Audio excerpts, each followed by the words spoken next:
Breaking news చూస్తున్నాం. వరంగల్ హనుమకొండలో ఒక పిచ్చి కుక్క స్వైర విహారం చేసింది. 8 మంది చిన్నారులకు గాయాలయ్యాయి. వారిని ప్రస్తుతం ఆసుపత్రికి తరలించినట్లుగా తెలుస్తోంది. ప్రగతి నగర్లో ఈ ఘటన జరిగినట్లు చెబుతున్నారు. ఇదే అంశానికి సంబంధించిన పూర్తి సమాచారం అందించడానికి మా ప్రతినిధి బాలకుమార్ సిద్ధంగా ఉన్నారు. బాలకుమార్, అసలు ఏం జరిగింది? అక్కడ పిచ్చి కుక్కల స్వైర విహారానికి సంబంధించిన పూర్తి సమాచారం ఏంటి? ప్రతిభ వరంగల్ జిల్లా కేంద్రంలో పిచ్చి కుక్కలు సైర వ్యవహారం చేసి హన్మకొండ ప్రగతి నగర్ లో ఉదయం ఇంటి ముందు ఆడుకుంటున్న చిన్నారులపై పిచ్చి కుక్క విచక్షణ రహితంగా దాడులకు పాల్పడింది. దీంతో ప్రగతి నగర్ కాలనీకి చెందిన జిషాన్, అష్రఫ్, అహిమినా, తాళ్ళ అక్షయ్ కుమార్, జ్యోతిక అనే చిన్నారులతో పాటు మరో వీటిని కాపాడేందుకు యత్నించిన యువకుడి పైన కూడా కుక్కలు తీవ్రంగా గాయపడితే వీరిని హుటాహుటిన ఎంజీఎం ఆసుపత్రికి తరలించారు.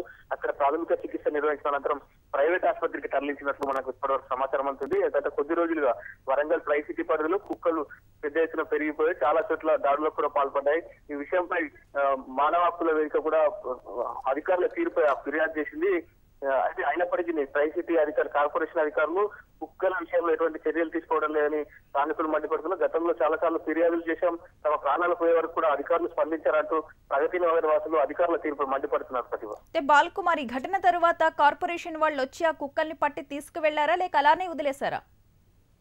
ప్రతిభ ఇప్పటి వరకు అంటే చాలా ఇన్సిడెంట్లు జరిగి 1 మంత్ వ్యవధిలో సుమారుగా 8 ఇన్సిడెంట్లు వరంగల్ ట్రై సిటీలో జరిగాయి.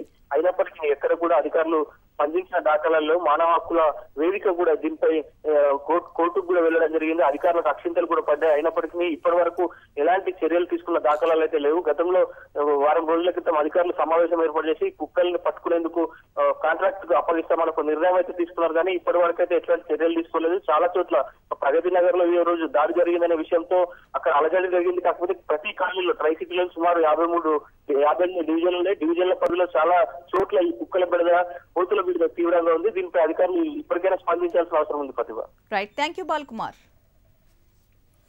మరొక అంశంలోకి వెళదాం. రైతు